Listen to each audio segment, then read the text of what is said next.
this chapter hasn't come out on other sites yet, but it came out on this one, so, well, I just had to review it after all. The Fire Brigade of Flames, chapter 102.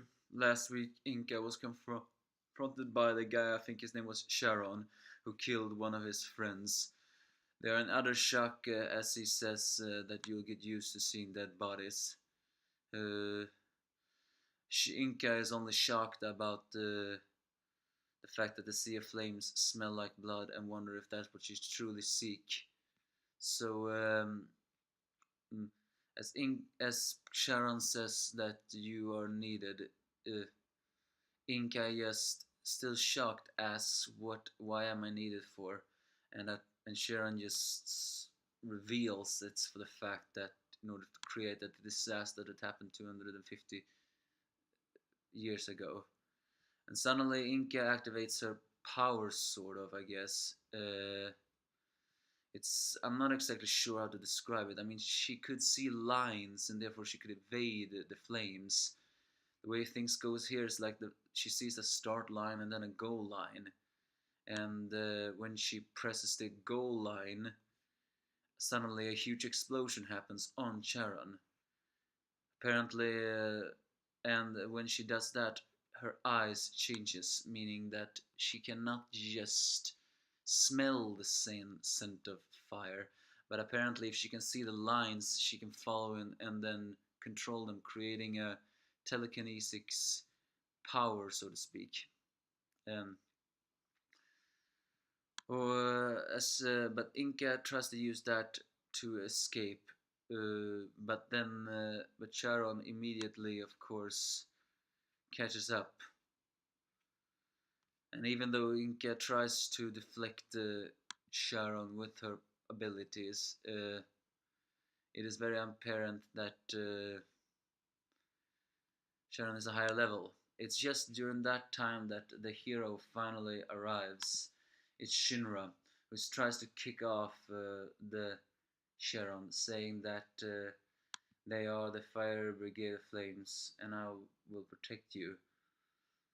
I mean, the Fire Brigade. Of course, Inka do not believe that. So once again, will this girl become an ally or an enemy? Who knows? But Charon, on the other hand, is just pleased with the fact that he's seen Shinra, meaning that now he can capture the fourth and the fifth pillar at all. So, and suddenly things take the strange for the funnier as Charon's entourage suddenly begins to get all hammy, screaming 1 and 2 over as Charon says assault, and overwhelm.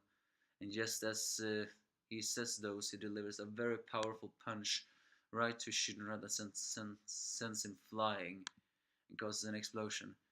And as Shinra tries to recover and kick Charon, suddenly the kick no longer seemed to affect Charon.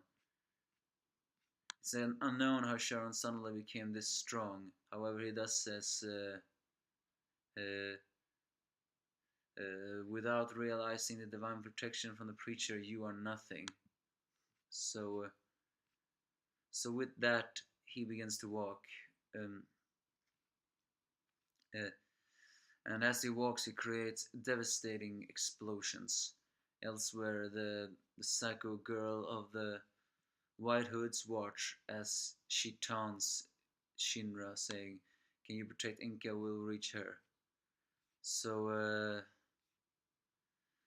Charon walks up with his powerful fire powers and says that use your feet you're so proud of and run. However, Shinra refuses to run. After all, he is a hero who will try to save them. Inka, on the other hand, can just be shocked at the fact that the power that Charon is admitting is, well, absurd amount of pressure. Well, that's basically this chapter. A little weird chapter if you ask me, especially the fact that Charon just suddenly became all hammy and stuff. Then again, he has been noted to be a little bit weird. But this is all the White Hoods. I think everyone is a little bit weird in one psychotic way or something. And yes, this also reveals that Inka do not just have the ability to sense danger, but by following a fire line similar to a start and a goal in a board game, and then just do that at a goal, she seems to be able to create flames telepathically. I don't know if she always knew she had that power or she just awakened it. Anyway, that's basically this chapter. You give me your thoughts if you have any.